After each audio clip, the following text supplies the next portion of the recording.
Hello guys! Nandito ngayon pala ako sa aming probinsya ng Marinduque. Umuwi ako na last week ng June.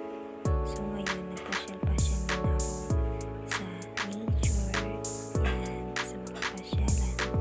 Tapos, isang buwan mahigit ako sa aming probinsya. Tapos, nag-decide ako na bumalik sa Makati, sa Manila para mag-aral. Patuloy yung second year na ating pag-aaral. Yan yung aming port sa Balangkat. Ayan, nag-feeling maganda na ako dyan. Yan, face pa. Direk-direk ang aral.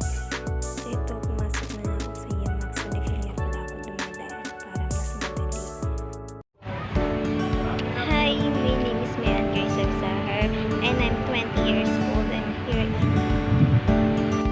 something about me. I love the most watching K-dramas and listen to OST or the other K-pop group. I love K-dramas too. I want to achieve 1